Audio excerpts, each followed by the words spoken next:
it must have been terrifying to have your teacher show you a movie about how your teachers, if they don't like you, can make you mentally handicapped and then die. Yes! Like, this seems like a threat. This is like a movie, I can't imagine. Did she turn off the VCR and then turn to all of you and be like, so, who the fuck brought an apple? I'm just saying, I'll lower your IQ by 10 points right here. You just forgot your times tables because I don't like you. How do you like that?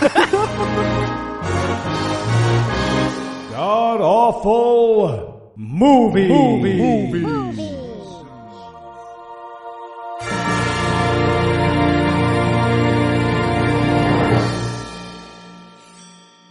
Welcome back to the GAM cast, where each week we sample another selection from Christian cinema because we deserve it. I'm not allowed to say why, but trust me, we just deserve it. I'm your host, Noah Lugeons, and sitting to my immediate left is the chair where Heath usually sits. Unfortunately, he's in the middle of a big move, so he's not going to be joining us this week, but sitting 989 miles to my right is my bad friend Eli Bosnick. Eli, have you gotten the taste of Ray Comfort out of your mouth yet? I'm doing my best to keep it in there. I haven't eaten or drank anything since Reason Rally. I'm desperately hallucinating. So let that shoehorn flavor savor. I love it. And sitting as far away from me as a person can sit without leaving the contiguous United States is the host of the Mormon serial history podcast, Naked Mormonism, the guy who David Michael bailed on My Book of Mormons podcast, and our special guest masochist, Bryce Blankenagel. Bryce, welcome to God Awful Movies. That fucking asshole, David. Hey, how's it going, guys? Thanks for having me. Awesome. We did a lot of that in the outtakes of last week's show, so it's going to be a little repetitive, but that's okay. That's all right. And so, I just have to say, thanks for inviting me on. This is a great opportunity. And, it was really good hanging out with you guys at Reason Rally. Noah, it was good hanging out as usual. I would say it's the same to Heath, but he's obviously a little busy. I gotta say, I only spent like 5 minutes with Eli, but that 5 minutes forever changed my life. Yeah, you should get stronger, man. You should get strong. You turned your back in the bathroom and everything. Like, I don't know, I don't want to blame the victim here or anything. I'm just saying 20 minutes of my action. What would you say? Five minutes of my action shouldn't ruin my life. Cut this part, Noah. Cut all of it. I have to share this with the entire class here, but this is a true story, right? I met Eli in a group of about 7 people there, and there was another guy there with his 8-year-old kid.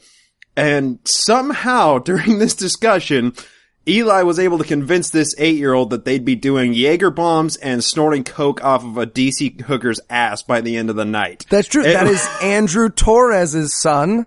That's Andrew Torres's son. Yes. Yeah, let's call him out here. Make sure we call him out. I want to say, by the way, ultimately, we did not snort that cocaine with that kid off of a stripper's ass.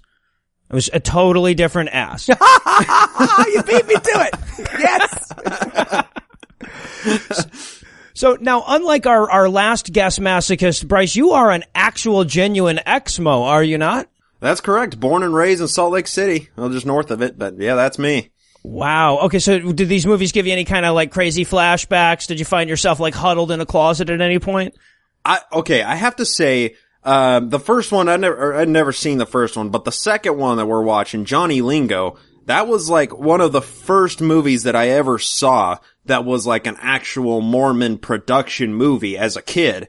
And seeing it again for this time, it was like some Vietnam flashback shit where I felt like I needed to drink to make it go away, but the more drunk I got, the worse that the feelings got, and then it made me remember that time that I got beat, and like, it was just a horrible situation. Yeah, this movie seems to be the touchy uncle of Exmos.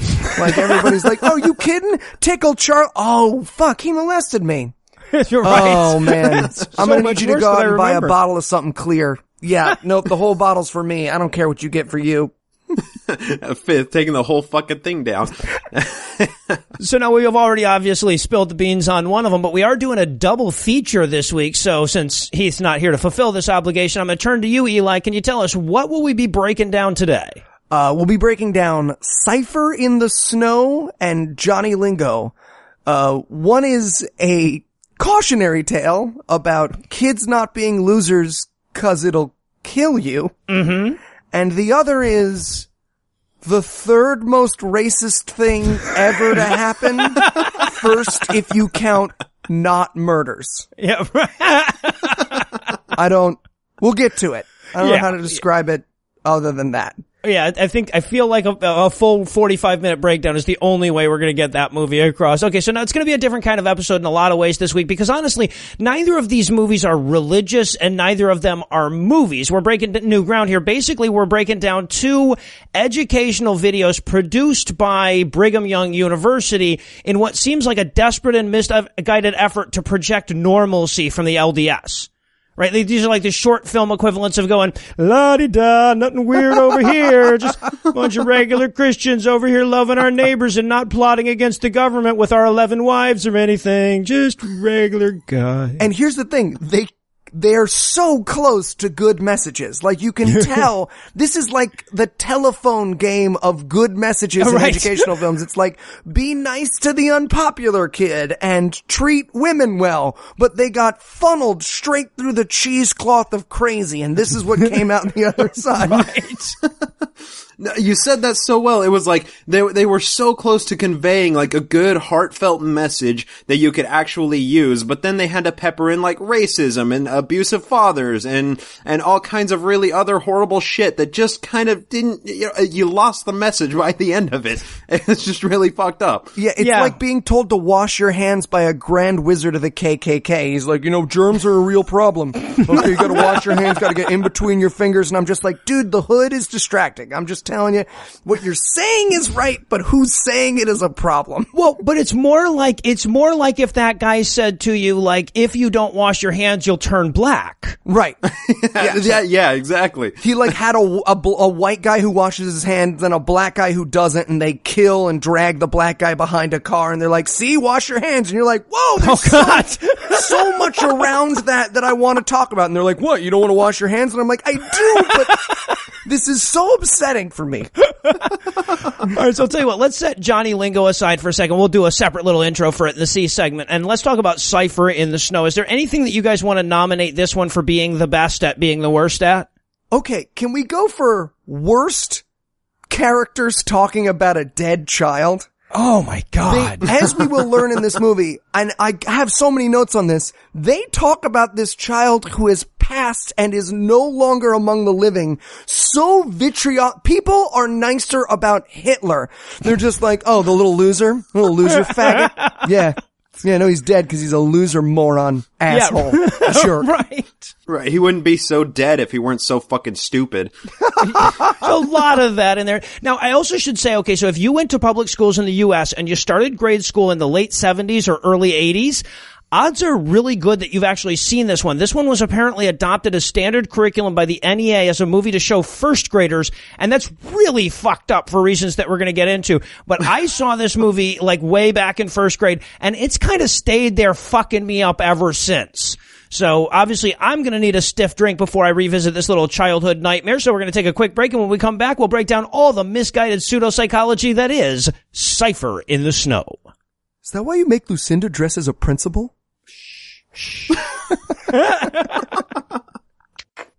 With two movies so very close to good messages this week, we thought we would give a shot at making some Mormon short educational films ourselves, and we wanted to share a few of our ideas with you.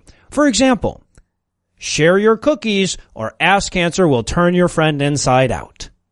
Cooking is fun for the whole family. Human sacrifice is not. Look both ways before you cross the street or piranhas will eat you. I raped you because you're the prettiest. That's basically the second movie. Yeah, exactly. Quick reminder, if you are a patron, by the time you hear this, you'll have noticed there's a brand new poll on Patreon for you to vote for this month's bonus extra movie. The choices are Now You See Me 2, Ninja Turtles 2, and the final movie in the Matrix trilogy. So if you've been waiting for a chance to punish us with your very own personal brand of awful, you can go to patreon.com/godawful to cast your vote, and please don't choose Ninja Turtles. Please. Pretty please. And we're back for the breakdown, and we're going to start off on a snowy winter morning at a bus stop where all the kids are saying the word yeah a lot and playing hand slaps. Okay, that game, is that called Slap Hands? What is that game called? And we called it slaps when I was a kid, and I just want to say I would fuck those kids up at slaps. Well, And they're playing the fucking pussy version. Like, I played Bloody Knuckles when I was a kid. We didn't fuck around when it came to That was slaps. the kid whose dad didn't have a job. He always wanted to play Bloody Knuckles. Everyone else was having a fine time playing slaps, and then your pill not taking ass would be like, who wants to throw a quarter at each other until we bleed? And we'd be like, no, man, no. Go outside and smoke even though you're 12. And you'd be like, all right. I'm going to fight a teacher in a year and a half and you'll never see me again. Yeah, I know. Get out of here, Bryce. Get out of here. That's what happens when you have a father that, like Cliff does. It's, Uncle Buck drunk. Yeah.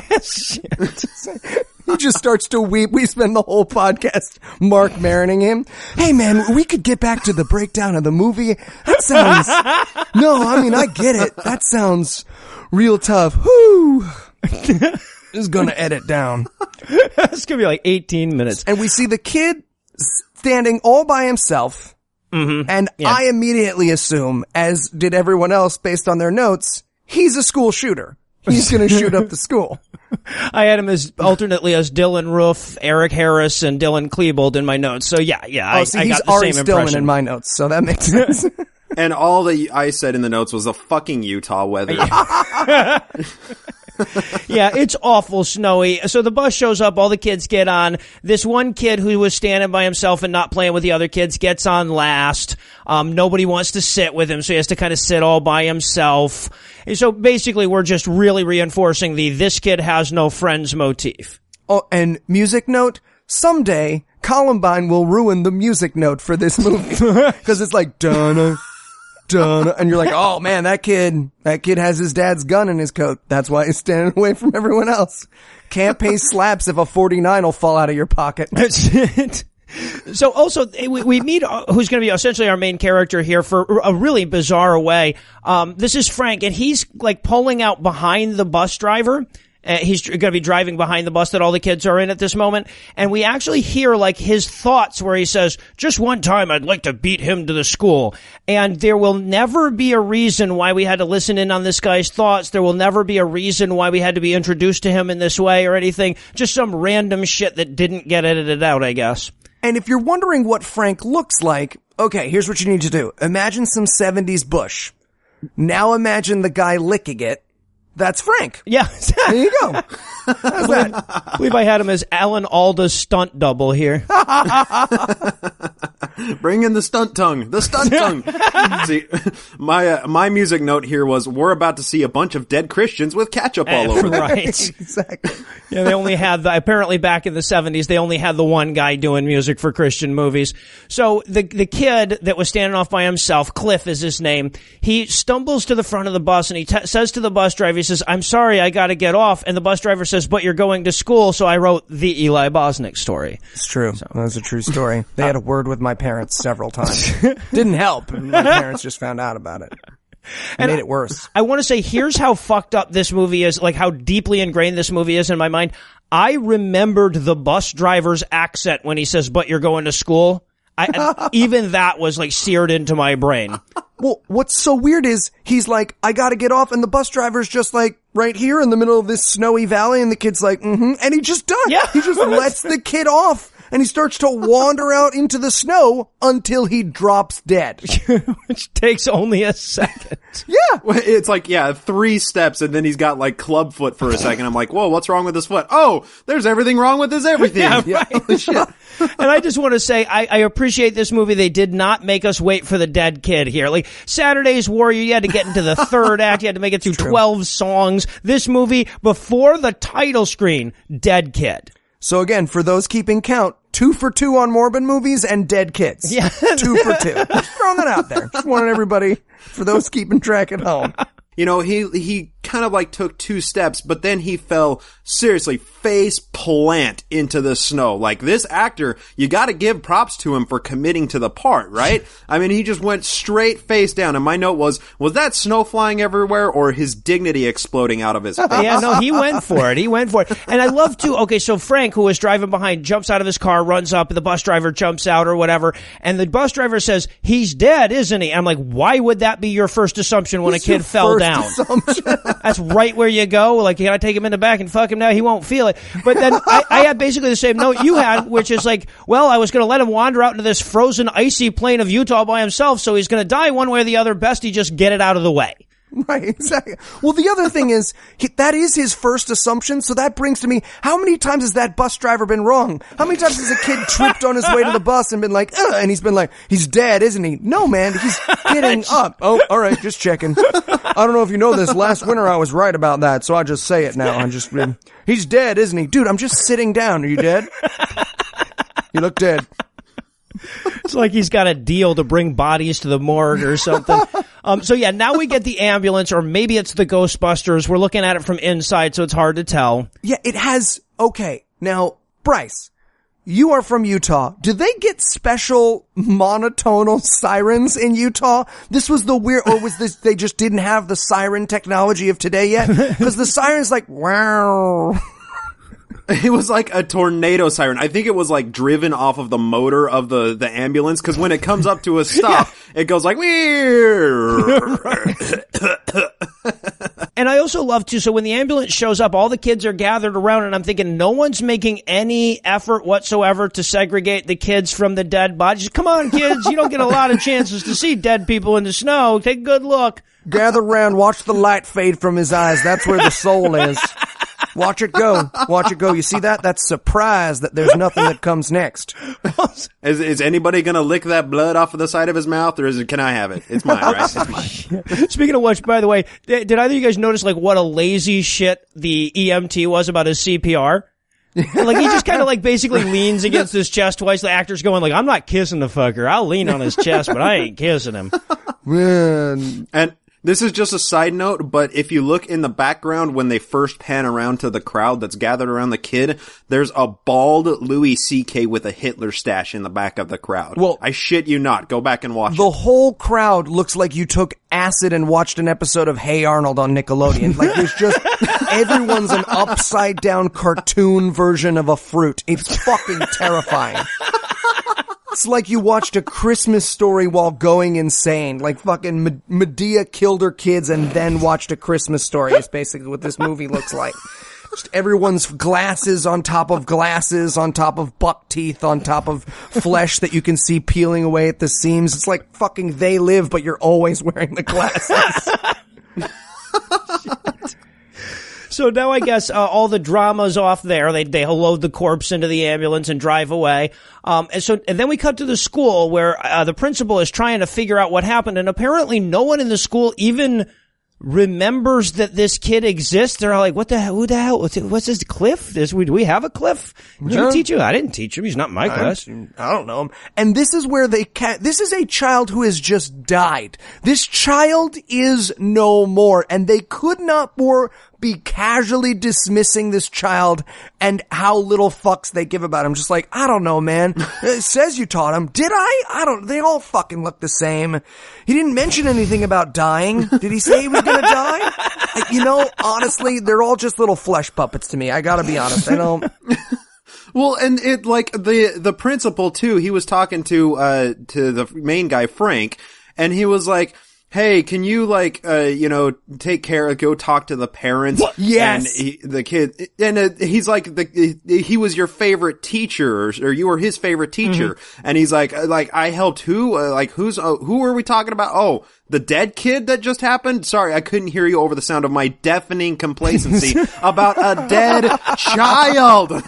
Well, I love, too, that's like, okay, so what kind of fucked up job do you have where they can just be like, I know you're the math teacher and everything, but you need to go tell this kid's parents that he's dead. Go tell the kid's parents What? His kid is dead. What? And then the principal is like, the board's riding my ass. I'm a principal. God damn it. I can't be bothered with administrative dribble like telling some kid their parent, or telling parents their kid died. Are you shitting me? I've got a board. He literally says, I've got a board meeting. Yes. That is the excuse to cancel a board meeting. Why didn't you make it to a board meeting? One of the kids dropped dead in the snow. Well, and from an unknown and therefore possibly contagious malady. They don't even know what he died might have yet. And the guy's like, yeah, but we've got some shit to approve, budget stuff, and you can handle it, Frank. Also, by the way, once you're done telling the kid's parents that he's dead, why don't you write up a quick obituary for this kid you don't remember? What? Fucking, little obituary. Also, do you know how to dig? Never mind. That's too much. I get it. Sure. It's icy, Graham. It was summer, maybe, but yeah. And then on his way out, he pats him on the shoulder. Thanks for not being a little bitch about this, Frank. Also, and she's going to come up again, so I've got to introduce this character, the secretary Peggy. Her hair is amazing. It's like an astronaut helmet, except it's hair. She looks like the illegitimate daughter that Mary Tyler Moore kept chained in the basement all those years. She basically sat down at her hairdresser and she was like, have you ever seen a sine curve? And the girl was like, say no more. Say no more. And I called her sugar boobs here. And my note was before I could picture the principal saying, hey, you got your heels on so I could fuck you on the desk later tonight after that board meeting there? Yeah, sugar boobs, I'm sure, is what she was called on set as well. Exactly. It was a better time back then. It was a better time. So now we're going to cut to Al from Happy Days, who is his abusive father. And this child, we are to believe, died today. Right. And he has nothing to say but how much he fucking hated that kid. That's it. That dumb fucking child, that moron, that retard, that he could barely convert oxygen into CO2 piece of shit child. And the woman in the kitchen, who's his mother, is just like, no, come on. You're a little hard on him. It's just like, your kid is dead. And she seems irritated, like she's talking about like her favorite TV show. This is how Anna reacts when I talk about Gilmore Girls. I'm like, oh, I hate that fucking show. And she's like, come on, it's not that bad. That's how she's talking about her husband, talking about her dead son, who died, just again, gotta say it out loud, the same day. Yeah, well, right, yeah, they've learned about that minutes ago. And first of all, okay, on the physical appearances, first of all, there are 0 things this mom would not do for $8. And the dad, I just imagine like the Jurassic Park guys reconstituted Andy Richter, but they had to use frog DNA to fill in the gaps or something. Yeah, he looks like Hodor's dad. And also like... See, no, I got, he looks like, Uncle Buck fucked Philip Seymour Hoffman. That's pretty close. It's pretty close. And also, like, so, but the guys are like, oh, he was a fucking idiot, though. That's probably why he's died, because he was too dumb to tell us he wasn't feeling good. And the mom's like, come on, he's not that dumb. And the dad's like, okay, I'm sorry that he's dead and everything, but let's not pretend he wasn't a fuckwit, okay? And the mom's like, yeah, okay, all right. Okay, and then she just walks and she's like, all right. Yeah. So, but now to demonstrate that, stepdad has to tell a story about what a dumb fuck the dead kid is. Yeah. This random stranger that's walked in to tell him about it. And it's basically, and this is where I'm like, okay, this is an anti-abuse movie, because we see what is very clearly an incredibly destructive, emotionally abusive household where the child walks around in the snow for 2 hours alone to avoid his abusive stepfather. And then the stepfather screams at him in a drunken rage. And if you're thinking, hey, will the movie address how terrible that behavior is? Nope. Not really. Sure won't. No. It's just like, oh yeah, it sounds rough. And the kid says, he comes in holding a stick with some snow on it, right? And Uncle Buck here is like, what were you doing for the 2 hours out there? Did you shovel the walks like I fucking told you to? And the kid's like, no. And then he smacks a stick out of his hand. And I'm like, why didn't you just take the stick from him and beat him with it instead? You can tell which one of us grew up Mormon, can't you? Yeah, exactly. It's just so clear in this moment. And I love, too, that the dad is so incredulous about the idea that someone would go for a walk for 2 hours. Now, his physique explains why. It's very clear this man has never been for a 2-hour walk. But yeah, he looks like God let Cold Stone design exactly one human. He got pounded out flat on a stone and then balled up with all the toppings inside. And apparently Dad's having a beer with his beer. They didn't figure the fact that he was holding a beer was going to be enough to get the drunken stepdad thing across. So he finishes that one, opens another one in this scene. Also, apparently they were shooting for Vampire on a Bender with this kid's eye makeup. And I have to point this out too. It was like the cutout was like perfect, like diddle-oo, diddle-oo, diddle-oo. And then Uncle Buck is wearing the exact same clothes he was in the previous scene. That is the shirt that actor and that character owns. Yeah, I guess. Yeah, he left the house that day. Yeah, honey, I got a big part in this Mormon movie today. What are you gonna wear? Oh, I'm just taking my one shirt, my Levi shirt. Or maybe it's like Papa Smurf when he opens the closet, it's all just the same red pants or whatever. Right, exactly. That could be it. I got too. my jean jacket, my jean shirt, my jeans on, and my jean vest. I'm sure there was some denim undies under there somewhere, yeah. So, meanwhile, back in now, the guy finishes the story and he says, see what I mean? Dumb. And I'm like, okay, did abusive stepdad we're supposed to believe abusive stepdad just told this math teacher a story about him abusing his stepson right after the kid died? Right, exactly, because I wanted so badly to see how he told that story. Yeah. And then I'm like, he looks all sad, and then I'm like, you're an idiot. Fuck you. So anyways, you see how dumb he was, right? Right. And the guy's like, you got to tell that story, right? You didn't have to tell the part where you had 2 beers and yelled at a child for being afraid of you. That was a bad story to tell. Don't tell that story. Oh, that was my eulogy. Should I change it? 'Cause I ain't writing another one. I used up this whole napkin. It just says, fuck that little fag. And once again, I have to point this out, will they ever address the abuse? No. Nope. No, it's never talked about. It's just an abusive stepdad and then a complacent mother that looks like Robin Wright, Underwood that had a bad Botox injection, basically. Right. But the question is this an anti-stepdad movie? Because what our main character, the 70s porn star, seems to take away from it is, yeah, I mean, once you get married a second time, that guy will always abuse your kid to death. Well, right. Right. And then of course, like the mom like storms out and he's like, hey, where are you going? She's like, I'm gonna go stare at my dead kid. He's like, well, who the fuck's gonna make my breakfast? So I guess the moral of this scene is respect the dead or make your own fucking eggs. And by the way, that's about as close to a good message as we're gonna get in this movie. Yup. And again, you're like, pretty much. I mean, respect the dead, but that whole thing around it was really upsetting. So now, just to underscore just how, like, shitty they are to this dead kid, we're going to cut over to Frank wrestling with the obituary at the office or whatever. And Peggy comes in. She's like, well, how's it coming? He's like, well, I have that he was white. Yeah. So here are exact quotes from this scene. He never did anything or had any friends. Mm-hmm. He was a real zero. Yep. A cipher. That is what the adults are describing the dead child. I was like, don't write that down. Do not write that down. And I was like, well, they hit on all the important stuff, right? He's not black.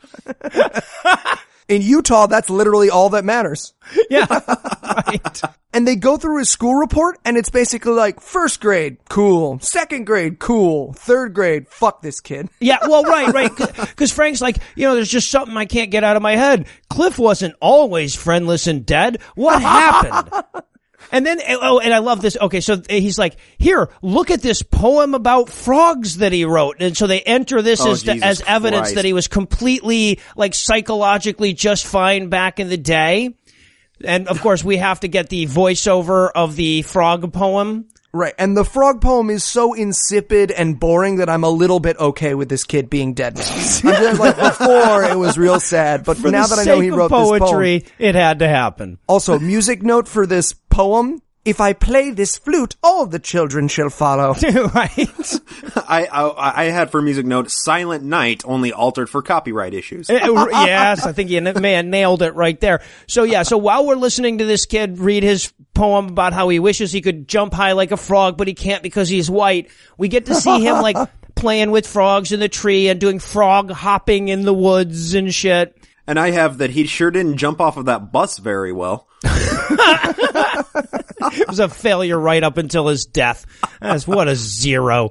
So, but then Peggy, I guess she hears that poem and she's like, well, judging by those 18 words, he must have been stable and healthy at the time. And they're like, yeah, he must have been. Must have been something happened after the frog poem that fucked him up.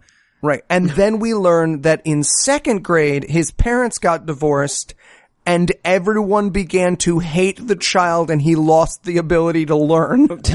Yes. Uh-huh. Yep. Divorce makes you stupid, apparently. And die. Divorce makes you stupid and die. Yeah, exactly. And again, like, they didn't seem to realize that that was an undercurrent of this movie. Right? Like, ultimately, this movie is supposed to be about, hey, if the kid seems like he's a little off and a little dumb, don't pick on him because he might die or whatever. But the message that they're also sending along with that is if you don't have enough friends, you're gonna die. Yeah, you know what this whole movie strikes me as one of those like anti-vax documentaries where they show you the baby the week before and then they show you the next week where it's crying and they're like, see, like if you just swapped in Wakefield being like, and then in second grade he got vaccinated and cuts to the next scene and the teacher's like, why can't you look in my eyes anymore, right? Cliffy? Why can't you look in my eyes anymore? That's perfect. Right, and actually that's the next scene we get. We get him, like, I guess this is right after the divorce or whatever. We see him, like, looking out the window when he's supposed to be doing his schoolwork.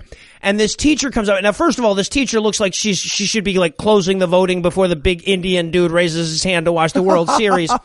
Her eyes are different colors and different sizes. She's just creepy as fuck. Mm-hmm. And she's basically, like, trying to tell a kid with special needs to walk it off. She looks like someone got a D on making a Madame Tussauds doll. That's what she's just like, there you go. Fine, it's a person. Go. Well, and she's like such a bitch about it too. She's like, you know that you're like the dumbest, slowest ass at filling any of these seats, right? So just stop being a fucking idiot and do your schoolwork. What?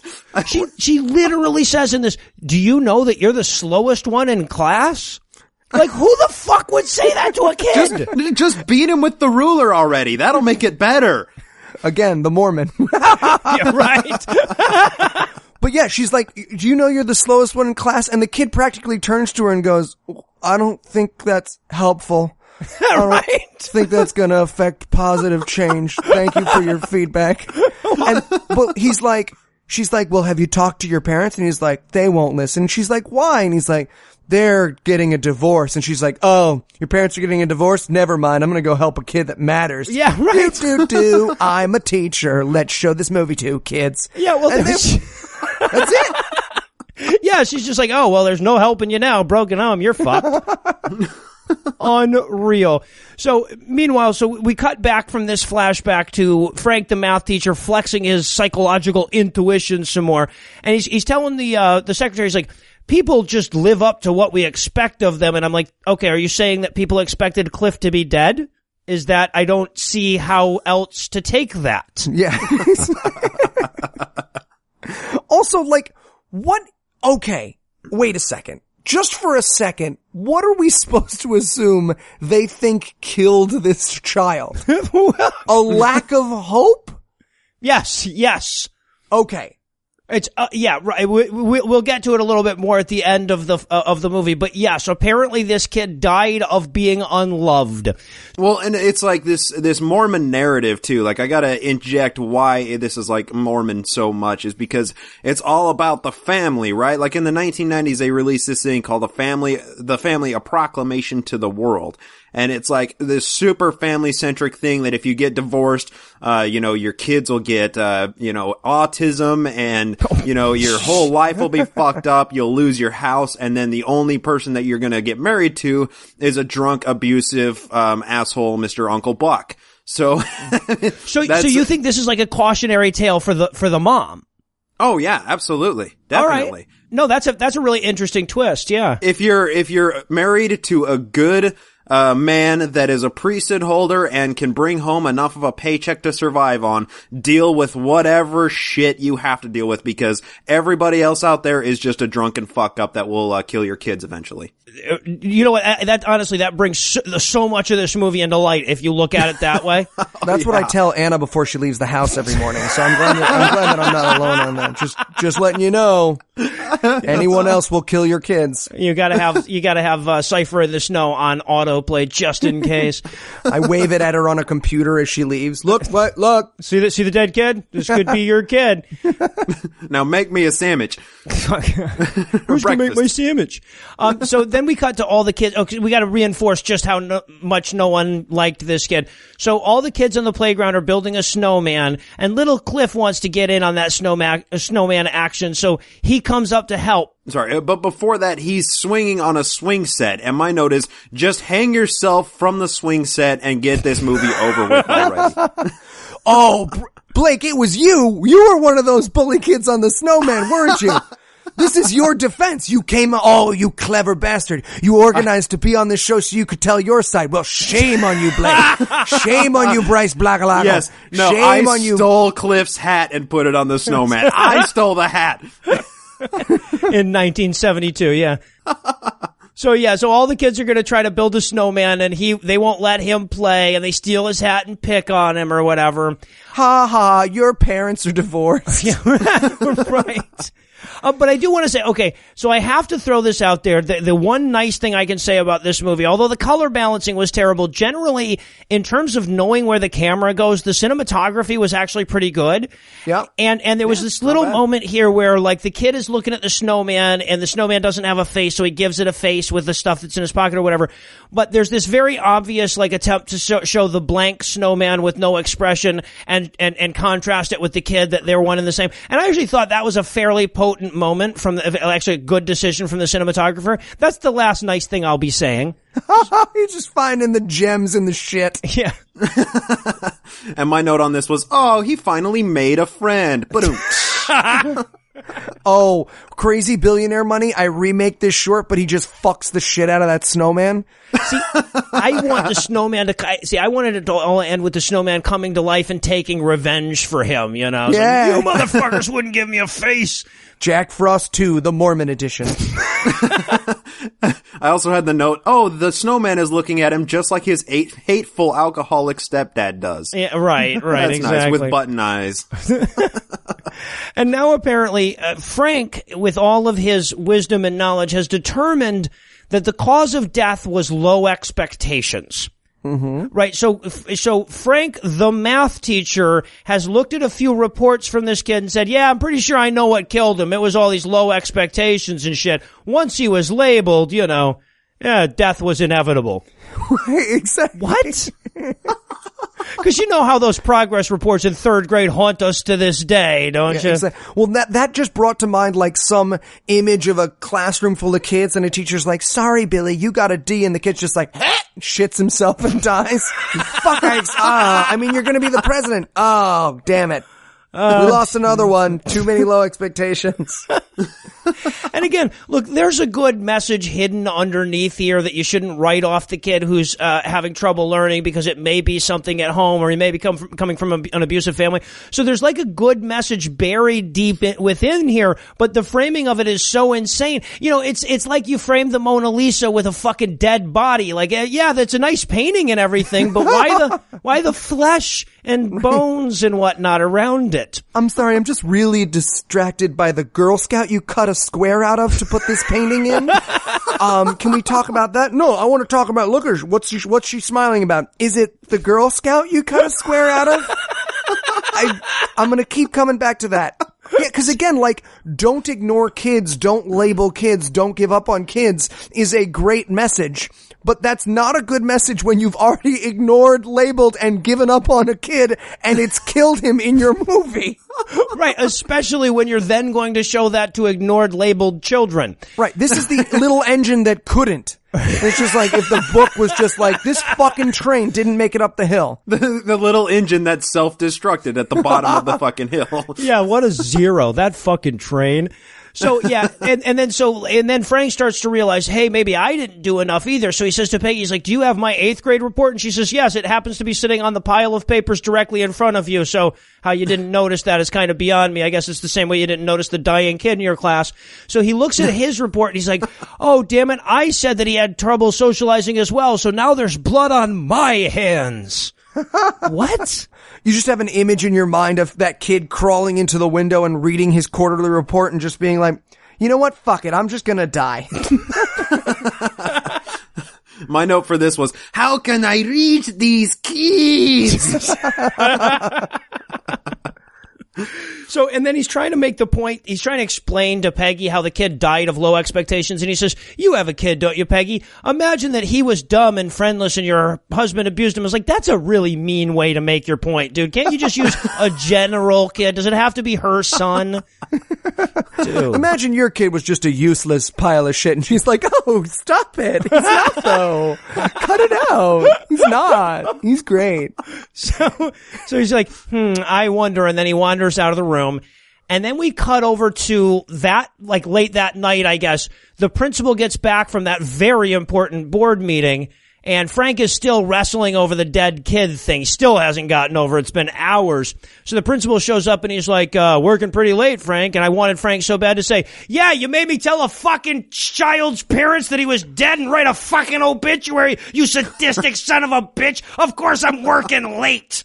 Okay, but in my defense, we figured out that we're not gonna move the gym. Gym's staying right where it was. So I think we both did a lot today. That's all I'm saying. You seem mad.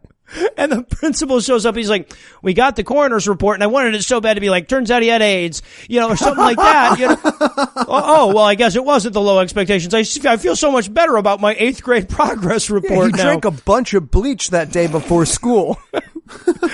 But instead, he's like, yeah, coroners couldn't figure it out. His heart stopped beating. I'm like, well, that tends to happen when you die, sort of a prerequisite. And I was like, wait, so he died of cholesterol problems, right? Doctors didn't, they knew about that when this movie was made, right? I mean, this is like the 60s or 70s. Come on. Yeah, mid-70s. We knew all about, like, fucking how to ride dinosaurs and turn them into record players by then. Right. To be fair, though, it actually wasn't the coroner. He did make the science teacher do the coroner's report. Oh, I see. Because, I see. He was on his way out. He was like, hey, Dave, do you mind cutting up that kid for a second? I gotta go. So he's just standing there with the frog dissection tools being like, his heart stopped? Good enough for me. Throw that 0 in a hole. I need somewhere to take a shit later. I want to dissect his eyeball. But after this, like, I had to say, this was really impressive cinematography as well, because Frank said that it's like he was erased, and then he stands up and he starts erasing the chalkboard behind him. Yeah, fucking take that, Eyes Wide Shut. I wrote, erased little by little. I guess this is the story of Joe Biden's vice presidency. And also I love this too, cause like they keep saying like, yeah, the kid was really slow. He had an IQ of 81 or whatever. But then they were like, but his IQ was really good until we all started to hate him for having divorced parents.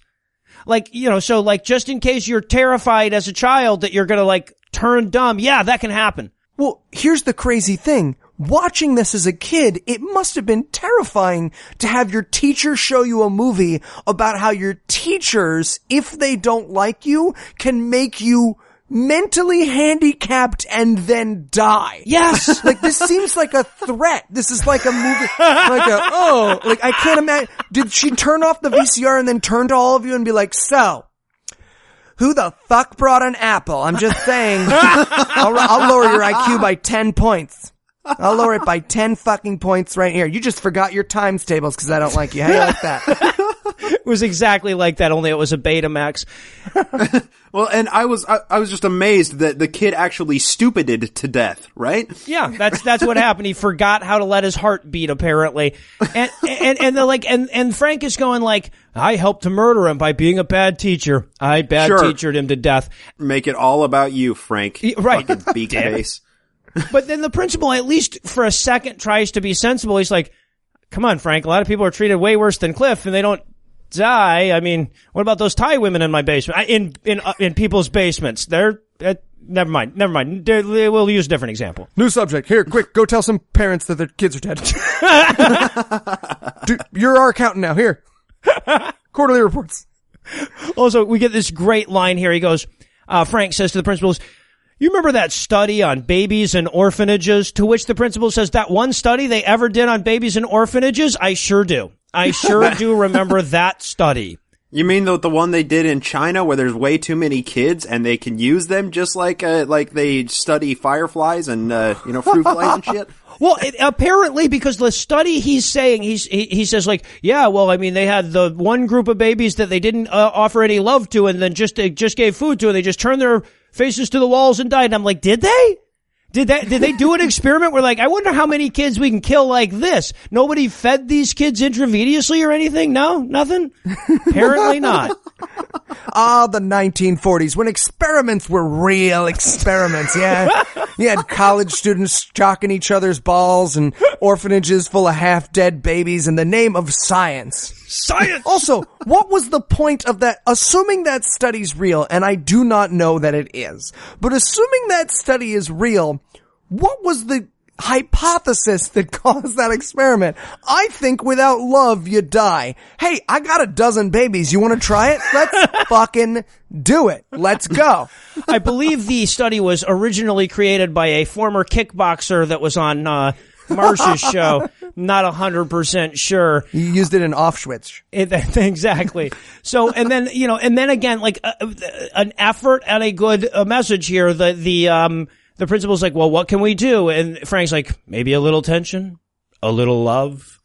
And I'm like, okay, if we just saw that one line, this is a good movie. Kind of. Right? Unfortunately, there's all that stuff before it and after it, too. And there was another point of amazing cinematography, because here Frank closed his briefcase, so it's like, case closed. Oh, a little shit. attention, a little love. Ba-bum. Dick Wolf. So now, and again, like I said, pretty good cinematography. The camera was in the right place for the funeral shot. We get Cliff's coffin being lowered into the ground. And then everyone leaves really fucking quickly. Yeah, it's just like, and he's in there. All right, let's get the fuck out of here. I swear to God, if I miss the early bird special at Denny's, I will kill that kid again. I'll dig him up and I'll fuck the shit out of his body. It's 11:55. I swear to God, they better not cut me off on this one. It's worth 10 of that kid's lives.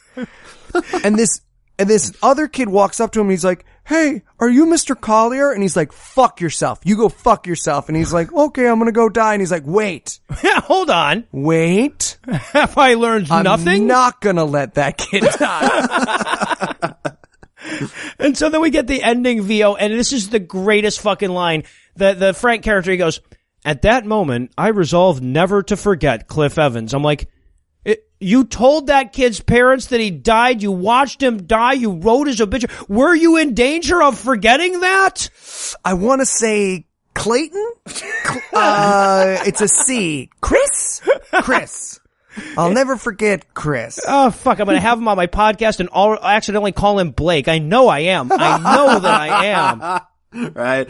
And I had one note in here. At one point they said it's like veiled eyes in an alien world. And I'm like, first reference to it being a Mormon movie. Finally. Oh, is that what that was? I wrote lizard people. Are we talking about lizard people? What the hell is that? I don't know exactly what it was, but it's like an alien world. Hey, that's where we all come from Kolob. Oh, so, I gotcha. Yeah. So that was like, oh, finally, the ending scene we got it. It's a Mormon movie. God, that took forever. This is basically Batman versus Superman, but for you, you're like, oh, see, that's a reference to it. Right. That's from the Mormon video game that you get for the iPhone. And again, like one more time before the movie's over, we call the kid a zero again. Like even in his I will never forget this kid, he will inspire me fucking monologue at the end. He's like, but he was a total fucking loser. A nobody. Total a zero. Fucking loser. The end. And the overall moral I took from this is not all who wonder are fucking idiots that deserve to die by falling off of a bus into the snow. Sometimes they just have a shitty stepdad. Okay, and I want to reiterate, I know we kind of touched on this along the way, but like I saw this in first grade. And this is such a fucked up thing to show to a kid whose dad doesn't like him and has no friends. Like, it would have been nice to at least throw a disclaimer up there somewhere that says, by the way, having no friends can't actually make you turn stupid and die. Like, Oh, well, you see, exposure actually makes that a lot better. Oh, I see. I don't know if you I just know. wanted a trigger warning, damn it. But look, I mean, I gotta say, because it's so silly looking back on it now to think that this movie actually really did fuck me up. But I have a new appreciation for the people who write to us and thank us for excising the childhood nightmares they had from Thief in the Night or If Footmen Tire You or whatever. This movie truly fucked me up as a kid to the point where, like, it was still stuck in there. When I realized what movie we were doing, like, I very nearly broke down. Like, it was a really emotional thing for me to revisit this movie because for so much of my life after watching this, I was like, oh my God, I still have no friends. I'm going to die in the snow. Well, and I'm glad that we can share that, Noah, because the next movie that we're going to review was That for Me. Oh, right. It's so fucked up. Yeah, and it's like, they showed this shit to kids. This is what they played in schools to describe how much your life can get fucked up if you have hateful parents and complacent teachers. What was the good moral that a small child is supposed to take away from this? How are they supposed to benefit from this in their life, right? Well, right. I mean, I feel like I almost understand the idea of showing this to teachers. Yeah. Yeah. But playing it for the kids in the class, that's just sadistic. Yeah. Now, I don't know that I can say our next selection is more fucked up, but I also don't know that I can say it's less fucked up. So we're going to pause for another quick break, and when we return, we're going to add a dollop of racism to our insanity with Johnny Lingo. Frank, thanks so much for coming. Well, I mean, yeah, of course. A kid died. It seems like coming to your office is the least I could do. Right. Yeah, he said you were his favorite teacher. Really? Man, that's depressing as hell because I'm terrible. No, I know. Imagine my surprise as well. Yeah, well, if there's anything I can do, just let me know. Well, glad you asked that. There is actually one thing you can do. Anything. We need you to break the news to his parents. Well, why me? Oh, I got a meeting. I don't think you can make me do this. Oh, we're also gonna need you to do the autopsy. I'm sorry, what? Yeah, the regular coroner had a golf thing, I guess, so, No, I don't know. I'm the math teacher. Right, but you were his favorite math teacher. Dude, I couldn't possibly be less qualified for this. What's to know? He's dead. You're not gonna hurt him if you fuck him up. Just hack him open, take out bits, weigh him or something, Oh, sorry. Last thing. When you finish that up, we're gonna need you to take care of the witnesses. You mean the other kids on the school bus? What kids on the school bus? Know what I mean? No, I don't. I don't think that I can do any of this Alright, gotta go. Thanks, Frank. stuff. Don't forget to go those kids.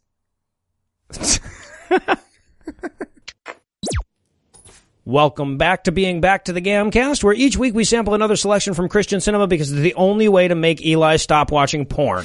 I'm still your host, Noah Lugeons, and still joining me are Eli Bosnick and Bryce Blankenagel. Eli, Bryce, sup? Hey, that's Blake Blankenagel. Thank you very much. Oh, Blake Bryce-Nagel, my bad. Blankenagel. Get a real name, you white bread piece of garbage. Shit. Parents just put together 6 first names and they were like, hey, we're in Utah, Marshmallow Squares. No one will ever make fun of him. They all saw that movie about kids dying from being mean.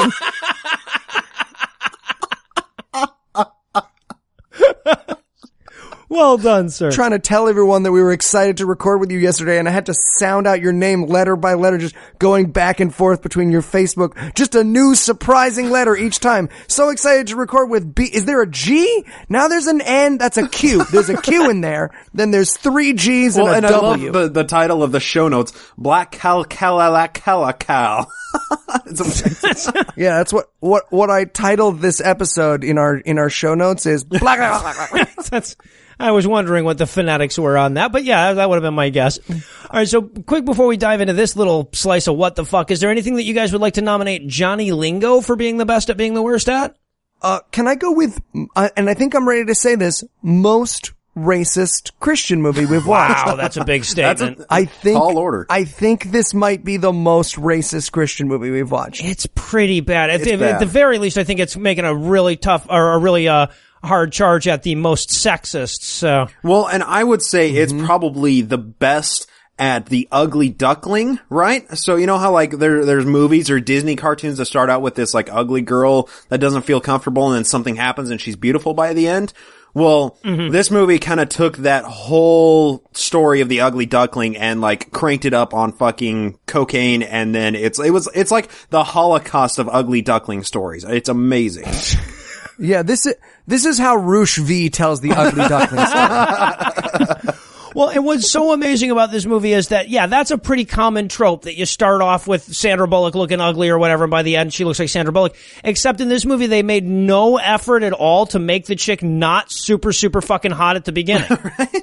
Yeah, they just didn't show her. They just were like, they just like had her off screen in the we'll get to it, but just like, they figured, oh, we'll just talk about how ugly she is, and then no one will notice she's not. The few times we do show her? Yeah, but I mean, but the problem is that even if you see just like the back right shoulder, you can tell she's smoking fucking hot. Oh, right. So I had this as, at best at being worst at consistent accents. And I never thought anything was going to give If Footmen Tire You a run for its money. But holy shit, this movie takes place on this, whatever, that Hawaiian island or whatever. And you've got people with British accents, Chinese accents, Brooklyn accents, and just no consistency whatsoever. And it's the same guy with all of those accents. Right.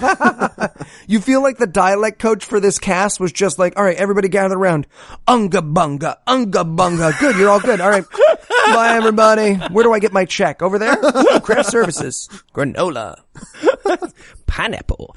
All right, so we're going to start this one off in an island paradise with a little kid hiding behind a tree and watching an outrigger canoe pull up. And apparently that canoe is carrying the titular Johnny Lingo, which we learn when the kid yells, "Johnny Lingo!" and runs off. The lingo is coming. The lingo is coming. Yeah.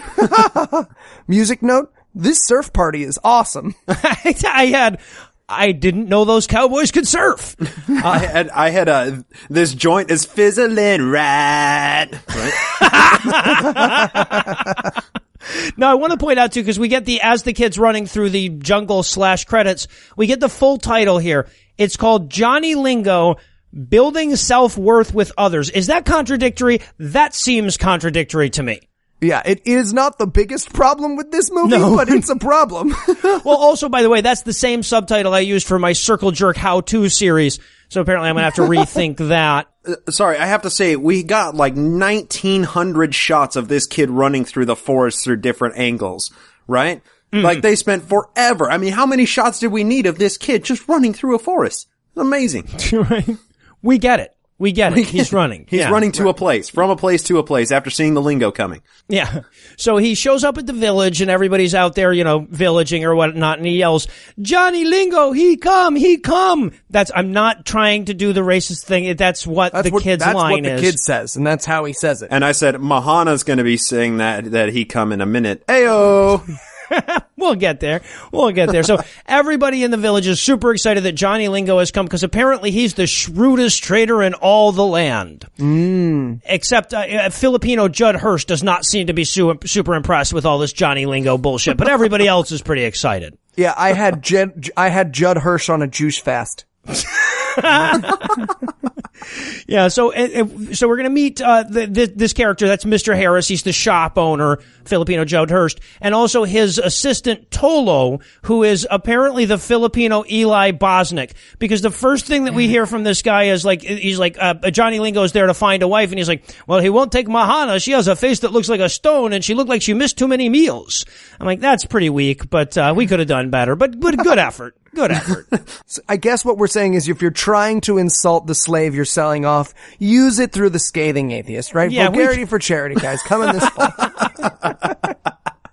And it's like, Mahana, you mean that disgusting little old scrawny 19-year-old bitch that looks like my taint? What? Why would he want her? It's amazing. Well, they also say she's not, this is the exact quote. She says, she's not young either. 19 or 20. Yeah, cobwebs in the vag by now. And I just wrote in my notes, whoa, rough. Because, this movie was not made at a time where they're not being reflective. everyone in the movie's just like, yeah, man, that's pretty old, 19 or 20. Well, this was made by BYU, so that is pretty old maid in the Mormon world. It must have been his first wife, too, because they didn't talk about, him coming through with all of the prices that he's paid for all his other wives. It must be, this is his first. Yeah, exactly. And it's like the most depressing and involved version of a mail order bride process ever.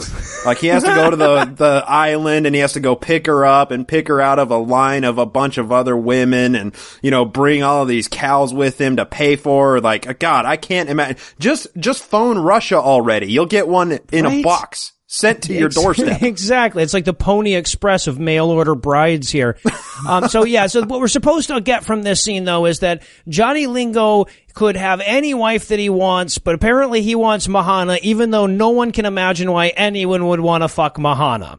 We should also probably touch on Judd Hirsch's relationship with his assistant, because it's real fucking bad. He basically turns to her and he's like, "Oh, Mr. Harris, you want me? Go bring her to Croft?" And he's like, "Are you gonna fall asleep with a big old piece of straw in your mouth?" "Oh, I would never do that, Mother." And you're just like, first of all, you're so many racist accents. I just pick one so I can focus and be upset. But there's just so many. Someone was just like, whatever racist you've got, I want it all in this character. But basically the white guy's like, "Look, I know I'm not going to get any work out of you because you're a darky. So why don't you go to the slave giving away contest or whatever it is you want to watch and then come back here and work for a penny a day." And he's like, "Oh, thank you so much." That's pretty much And his entire job is sweeping. Yeah. Yeah, exactly. It must be awful dusty every there. single shot, he's got a broom and he's just sweeping the non-existent dirt off of whatever shack that this Harris guy is running. I can't figure it out. Yeah. Yeah, and no, is over Harris and over white? Again. Is he white? Because he has a sort of Chinese / Maui accent, but he still has lighter skin than everybody and a white beard. I can't figure it out. It doesn't make any sense. No, he's the one who employs the other people and is intelligent. So clearly he's the white guy in this movie. So then we cut over to Mahana, and we're going to meet Mahana's dad, who is wearing tit-high pants. Yeah, he's just come from a toga party at a fraternity, we can assume. Yeah, exactly. But he wanted the beads, I guess.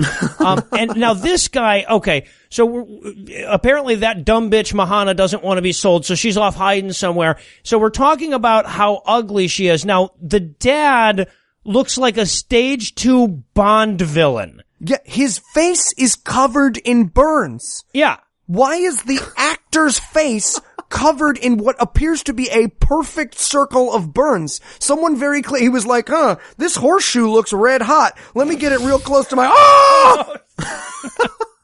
He looks like someone blast furnaced a toilet seat while he was holding it to his face.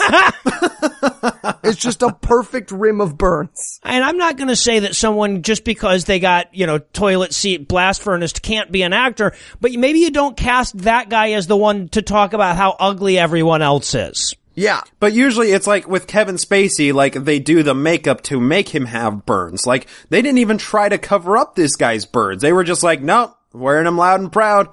Go ahead and ask about the burns. We don't know. We don't give a fuck.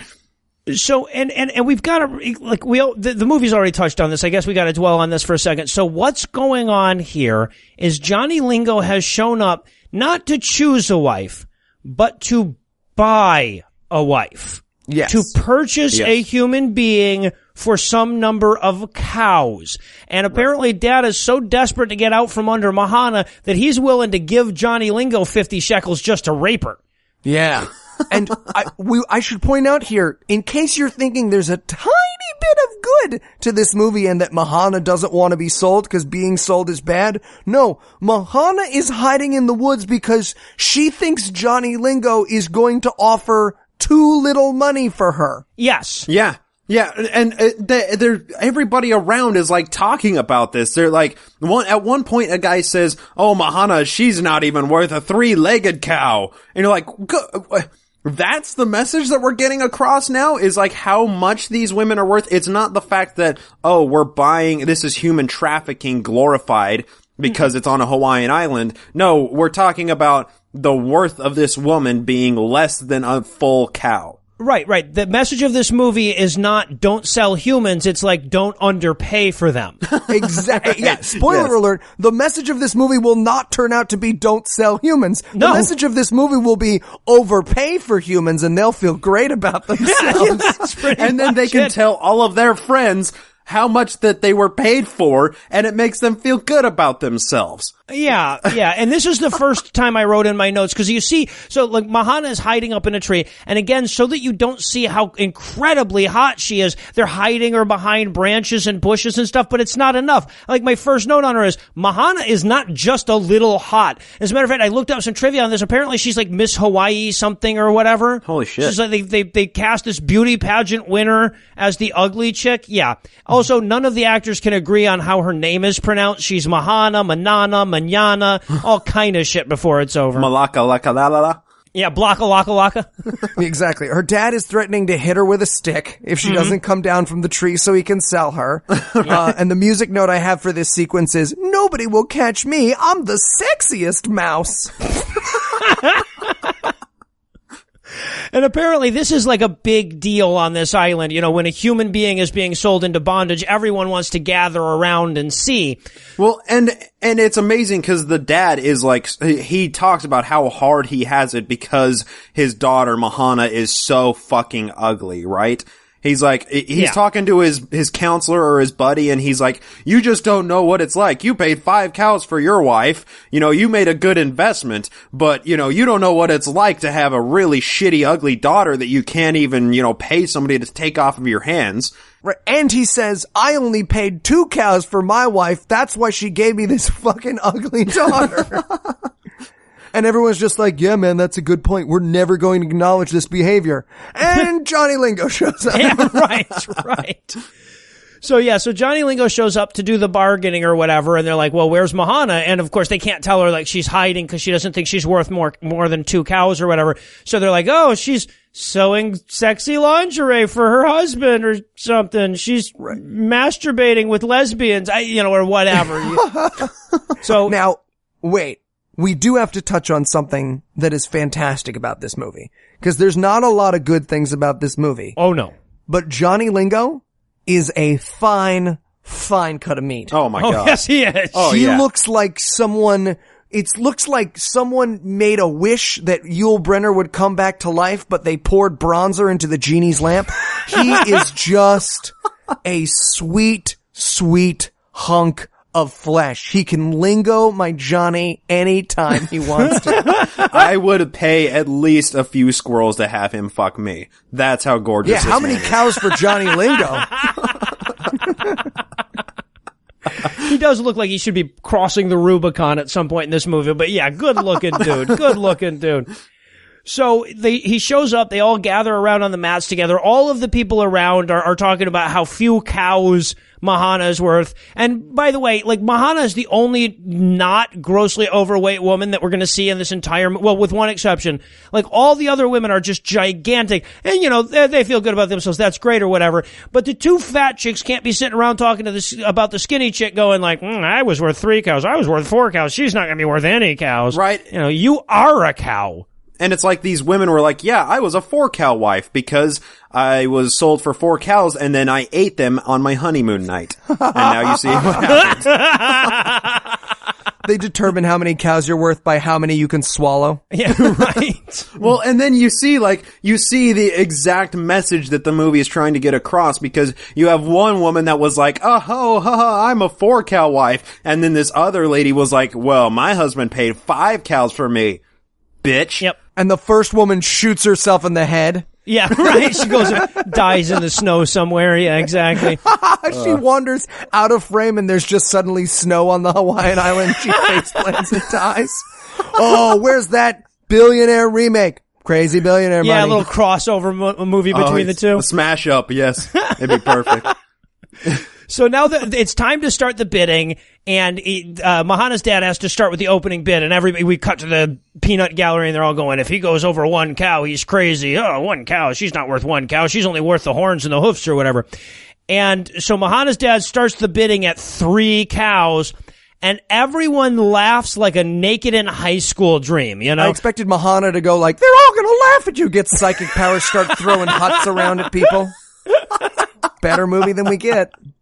However, Johnny Lingo, who's the shrewdest trader in all the land, which we've learned like 11 times by now, says 3 cows isn't enough. He will pay 8 cows for Mahana. Ooh, 8 cows. Drop that fucking mic. The crowd goes wild. Right. Oh, 8 cows. Oh And my the music God. reacts like he says, I was the killer all along. Yeah, right. Yeah, no, my music note is a decapitated head is being zoomed in on really quickly.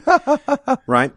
And then like everybody's just like looking around like, what the fuck just happened? Like, he paid 8 cows for that bony, fugly mouse woman standing over there behind the trees. Like, who's yanking whose dick here? Like, who got fucked and how bad? What just now happened? But the fucked up thing, though, is that they're all freaking out, but not because a human being was just sold for cows. Not because a human being's being sold, just how many cows she was sold for. These people are having a black people who have seen a magic trick reaction to the fact that someone is being sold for 8 cows. And I have to say, like, okay, I'm a car nerd. Like, I love cars, right? And it's always been my dream to just walk into a, like, super sweet car dealership and just drop a briefcase full of cash on it and just say, hey, no paperwork, give me the keys to that one, I'm driving it off the lot right now. Like, that's my dream. And that's what Johnny Lingo just did with a wife. Mm-hmm. With a woman. He just bought a human that way. Yeah. It's funny. I've also had that dream, but it's been with a human. So this movie was very cathartic for me. I was just walk in with a briefcase full of cows and just be like, boom, 8 cows in that briefcase. See, I was the other way around. I had that fantasy about trading a certain number of women for a cow. But we've all more or less been there. So now we head back to Mr. Harris's shop where Tolo has to tell him that Johnny Lingo paid 8 cows for this human being. And again, everyone's really freaked out, but not because of slavery. And that's when Johnny Lingo shows up, to explain to Mr. Harris that he brought him a very, very rare shell. Mm-hmm. Yeah, those are very rare when you live on an island. Yeah. Shells. And when he goes, what do you want for it? I wrote in my notes, I want to marry you. Can I get about 8 cows for this? I'm on the line for him. He just sweeps up Mr. Harris in his arms. Him and Mahana just make a sex sandwich. I'd watch that. If you think I wouldn't watch that porno and wear out the tape, you don't know me. You're not the listeners I know and love. But what he actually wants is a mirror to give Mahana. Well, and hang on, just back a second. He says, like, how valuable is the shell? And Johnny Lingo was like, it's like so valuable, you know, it's like the most valuable shell that there ever was. Like, I have all the best shells, and I was working with this guy, and we found these shells, and they were so hard to find. Like, he doesn't even, like, know what the shell is or anything, but he's just like, oh, okay then. He's the Donald Trump of shell salesmen. He's just like, look, my shells are fantastic shells. They're fantastic. Everybody loves them. All right. I'm a very successful shell salesman. I'm a very successful shell salesman. and I'm gonna make a deal with this shell. And then Mr. Harris was like, no, I can't, I'm not okay with that. And then Lingo does the bullshit bargaining trick of like the you're missing out, walk away thing. And then Mr. Harris is like, oh, no, wait, hang on. Let's see what I can do for you. Yeah, right. It's amazing. So now when we suddenly realize that this is a fucking he sells, she sells by the seashore turned into a goddamn movie, he ultimately trades the fucking shell and he wants to buy a mirror for Mahana with it, but he wants it to be a nicer mirror than Mr. Harris has, which really pisses him off. He's like, what are you talking about shit about my mirrors, man? Come on, give me a fucking break. But no, he wants a gold mirror with a handle and yada, yada, yada. And a strap on the back of it so he can put it on his head just so Mahana knows what it looks like to fuck her, right? I was thinking the other way around. He's like Eli said, he's a pretty good looking guy. Oh yeah. Yeah, so no, but we also learn in this moment that he's very proud that everyone has already heard how much he paid for his wife, you know? So apparently this is just like, yeah, it's like dropping money on rims. There's no reason for it except for everyone to see that you paid a lot of money. Well, and it's like was like all this time they've been building it up like he's the cutthroat son of a bitch walking around town, right? But why did he pay so much for like a Hawaiian Megyn Kelly with a stomach worm? Like, I don't get it. Well, at the end, we'll figure out why. So, and again, now, once again, we go back to Mahana, and she doesn't want to come out, and it's not because she doesn't want to be sold into sex slavery. It's because she doesn't think he's really going to show up with the 8 cows. Yeah. Right? And her dad is like, if Lingo would have just raped you in front of me and then spit in my face and then taken you away, I could die a happy man. Right? Right. Like, he's doing whatever he can do to offload this ugly whore of a daughter of his. Yeah. And she's really convinced that he's only going to bring like a cow and a half and be like, look, take it or leave it. And fine. Right. But sure enough, comes wandering through the jungle, not just one cow, but all 8 cows. And he comes wandering around, and he's making this weird noise. He's like, quaho, ha! He's just like slapping the cows as they go. It's fucking nuts. Also, okay, I gotta point that when we last saw Johnny Lingo showing up on the island, he was in an outrigger canoe. How the fuck did he get 8 cows? He had 8 cows in his canoe with him? They swim alongside? It makes no fucking sense. It's like a logic puzzle. And so you can bring one of the cows, but not the fox. Yes, it's a whole thing. You have to figure it out. That's why it took so long for him to get there, I guess. He just went to some other, like, rich cow owner guy on the island and was like, I have another shell here. It's the best shell. It's gonna be worth 8 cows. Just give me 8 cows and I'll give you this awesome shell. That guy wanted a mirror for his 8 cows. It all makes sense now. Yeah. And then he's gonna trade Mahana for a shell later on, and it just keeps going. I see. So now now Johnny gets his wife, and we have this, like, reaching into the room and grabbing her hand, and I'm like, don't forget to get a receipt, dude. Get a receipt. Right. Anything else I can get you today? I've got a son. I don't know if you're into that as well, but we've got a couple of chickens. I can give you him. No? All right, fine. Would you like a bag? Paper or plastic? He just like puts a paper bag over her head. And then the father motions to him and he's like, you may enter, right? He doesn't say anything, and it's like, you may enter in every sense of the word, right? And then Johnny Lingo looks at her, he's like, oh yeah, there is no safety word for you, bitch. I'm gonna turn your body into a single tunnel from your mouth to your asshole. Oh, just wait. You're gonna be a one-woman human centipede. Come on, I paid for you. Jesus. Get on the canoe. It's time for a wedding celebration. Yeah, so we cut over to the wedding celebration, and I just wrote in my notes, I would pay a lot of cows for that lead dancer. I mean, it's their custom, it's their culture. I don't want to judge it. I'm just being respectful, right, Reza? Reza gets it. Excuse me for not being racist. Now I'm gonna pay cows for a human.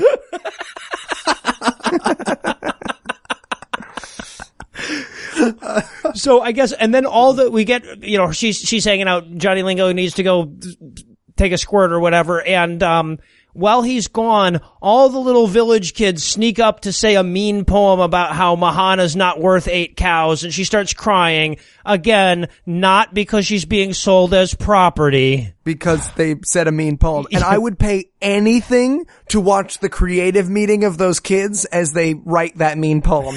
Like, they're all sitting around and it's like, come on guys, we need to do this. We're really trying to get this together. Okay. Not worth 8. She's gonna be late. God, I'm not getting this right. We need Chinese food. Let's get back to this.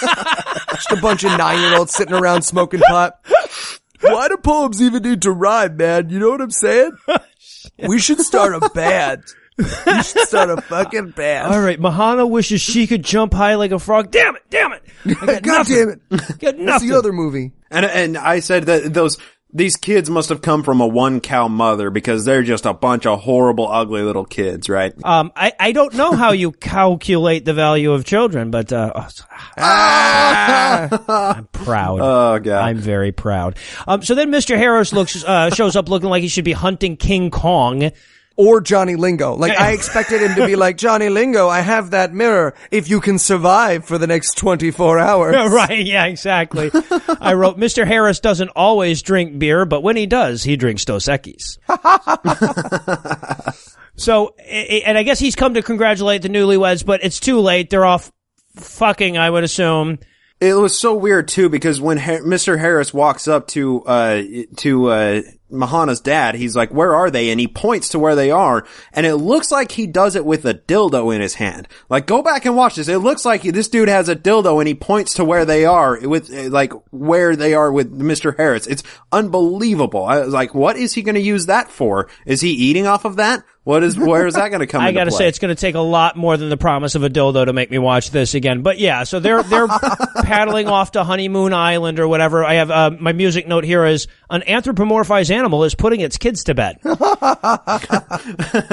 Well, and they're taking off, and I'm like, oh yeah, she's about to learn what 8 cow wives have to do to earn those 8 cows. Yeah. It's like, yeah, don't cry when those kids are making fun of you. You're gonna need those tears later. Yeah. Tears are the best lube. So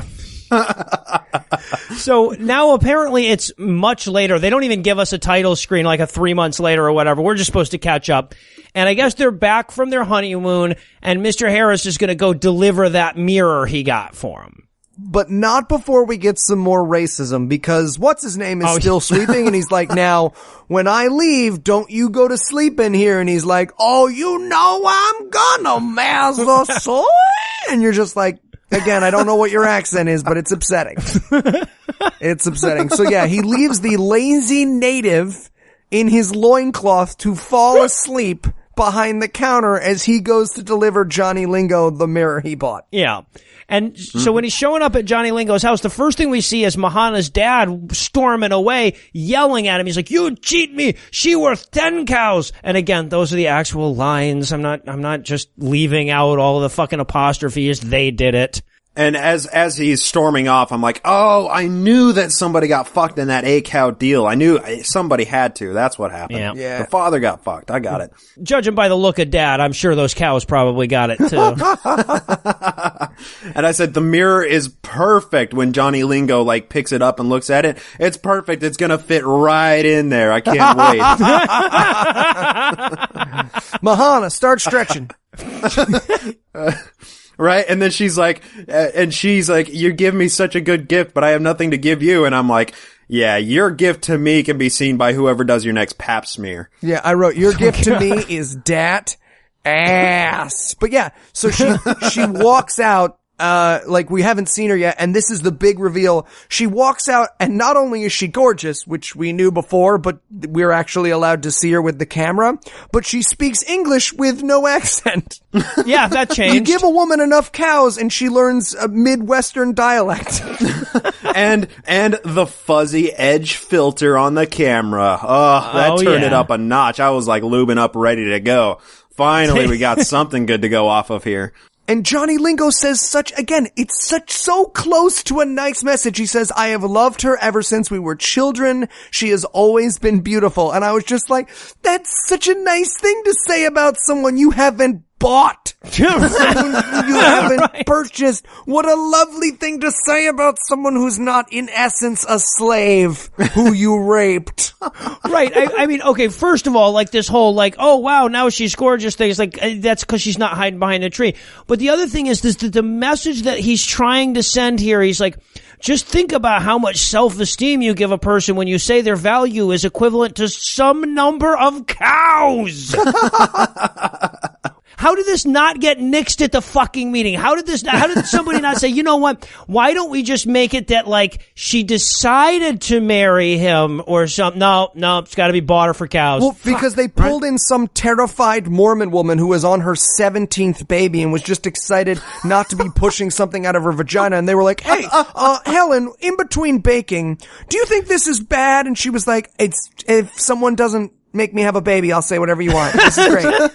I love this movie. Is anyone in this movie pregnant? And they were like, no. And she was like, great. Yeah, it's a great movie. It's a great movie. Are they making a marshmallow square or having to ostracize their gay son? No, it's a fucking masterpiece. I'll take it. It's the best Mormon movie of all time. See, women like it. But you're right. It's so close to a good message. I mean, Lingo is even like, try to empathize, right? He's like, think of what it must feel like to be a woman and to be bargained for. And it's like so close to being a good message, but no. And he says many things can happen to make a woman beautiful. And what he's talking about is the feeling of self-worth, which again is a really important and useful and good message if it's not about your sex slave. Well, because look, by inherently, okay, in the term self-worth, there's an implication that you're not worth a number of cows. I mean, that's what self-worth is. It's like, I'm worth something regardless of that.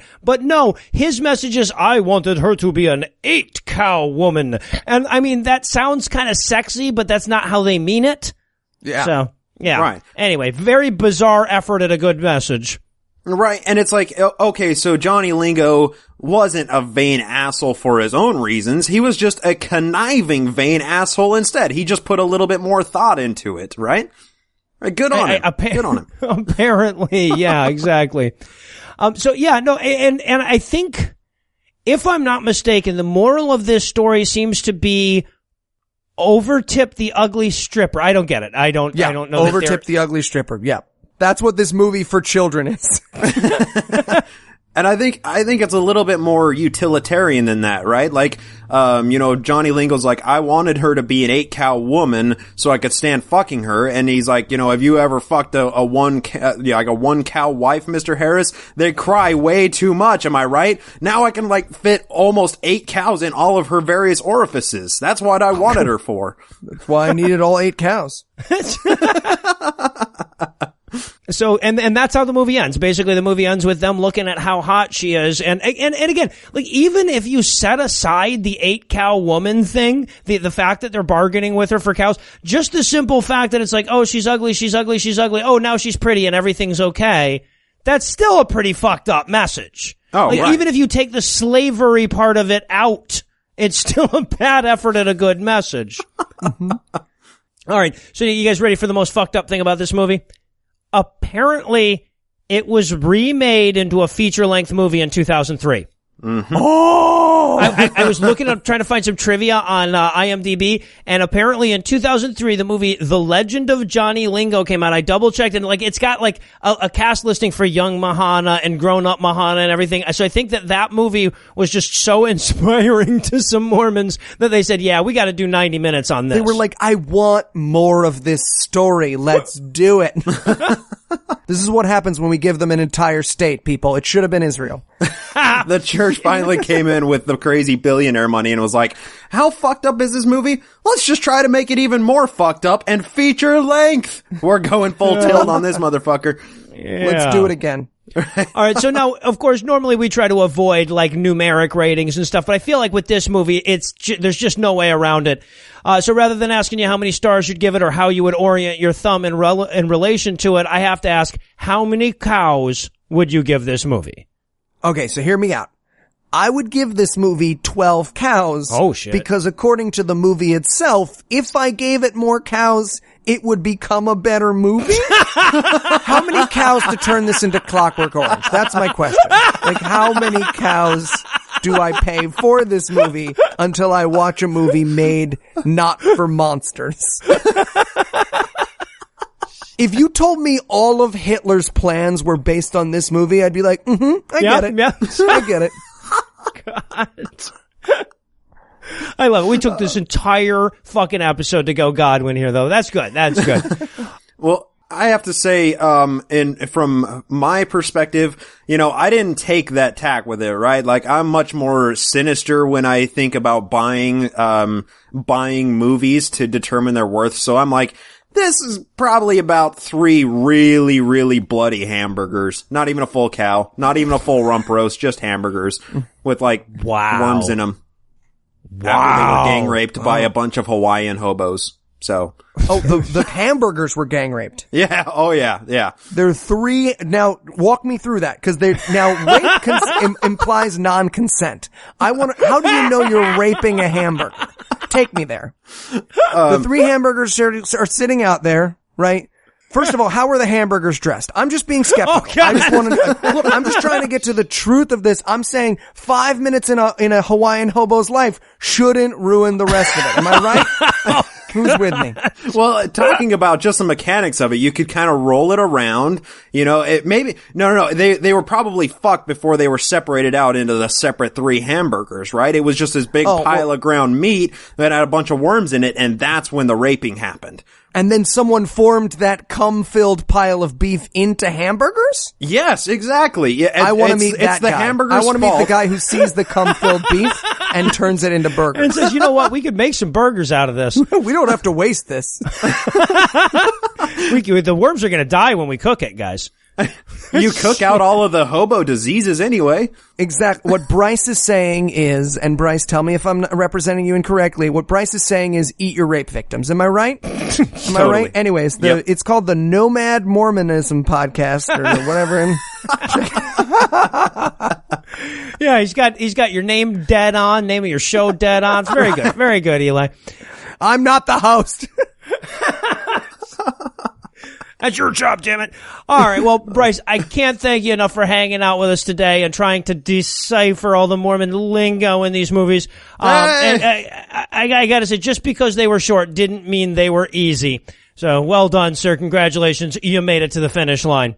Thank you. I would say, thanks for having me on, but, I don't like to thank people that hurt me this much. So, I'll just say it was fun, but it was like, it was like trying to stand up inside of an Iron Maiden while being like stumbling over drunk, right? Mm-hmm. And then after watching the first one, it was like, that was like 25 minutes of absolute torture, and then saying, hey, fuck it, I had so much fun with the first one, let's just go back into that Iron Maiden and try it again. Yay! All I'm saying, dude, is you should have held out for more cows. I offered you 1 cow to do it. You said yes. You could have held out. You would have had a lot more fun, and you would have been better looking by the end of it. I'm not trying to tell you how to do your job. Just throwing it out there now. I'm a cheap date right here. So, yeah, three bloody hamburgers, although I had no idea you knew what was in them.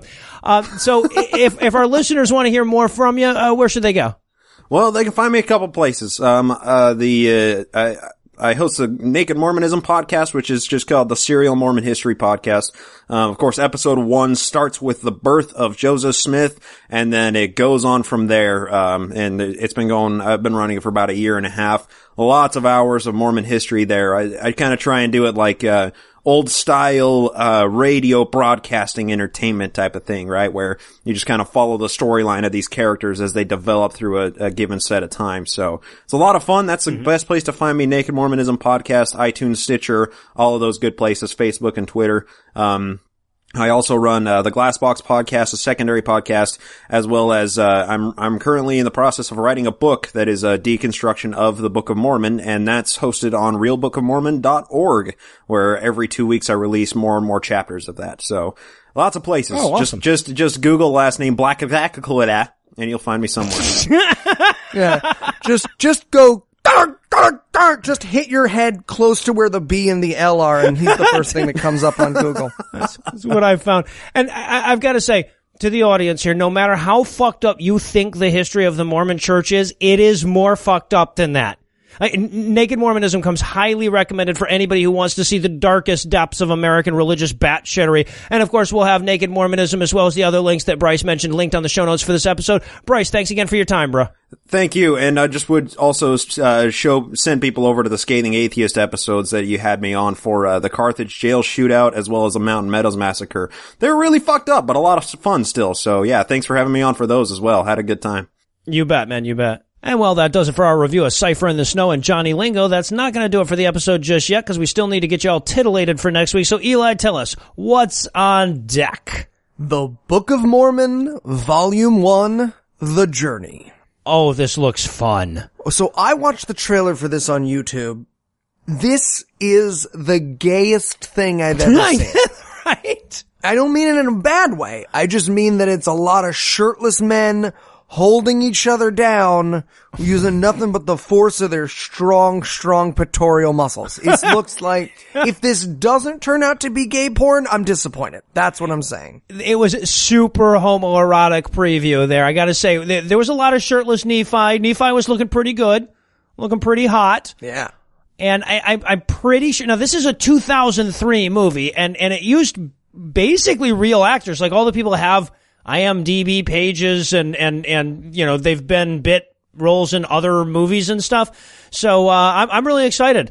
Looks like they got some pretty spot-on special effects, too. Yeah, this is also our first dive into true Mormon crazy, because right. The other one, we got a little bit of pre-cum heaven, and then this one, we got, hey, look how fucked up our culture is, but we're diving into the mythology next week, and I gotta say, I'm excited to see how deep this rabbit hole goes. Yeah, no shit, because if I'm not mistaken, during the preview, we see them on the beach building the submarines. Pretty sure that's what we were seeing. I can't fucking wait. So with all that to look forward to, we'll bring episode 43 to a merciful close. One more big thanks to Bryce Blankenagel for suffering alongside us. Obviously, I need to give a huge thanks to all the Patreon donors that help make the show go. If you'd like to count yourself among their ranks, you can make a per-episode donation at patreon.com/godawful and thereby earn early access to every episode. You can also help us a ton by leaving us a 5-star review on iTunes and by sharing the show on all your various social media platforms. And if you enjoyed this show, be sure to check out our sibling shows, The Scathing Atheist and The Skeptocrat, available on iTunes, Stitcher, and wherever else podcasts live. If you have questions, comments, or cinematic suggestions, you can email godawfulmovies@gmail.com. All the music used in this episode was written and performed by Ryan Slotnick of Evil Giraffes on Mars and was used with permission. If you like what you hear more by following links on the show notes for this episode. Thanks again for giving us a chunk of your life this week. For Heath Enright and Eli Bosnick, I'm Noah Lugeons, promising to work hard to earn another chunk next week. Until then, we'll leave you with a Breakfast Club close. Fuck you, Heath, for not watching these movies. Johnny Lingo wrestled naked men while covered in olive oil. It's just impossible to believe otherwise. The coroner's report very clearly said Cliff died of AIDS. AIDS. I gotta say something so that the last word in this episode isn't AIDS. AIDS. This could go on forever. AIDS.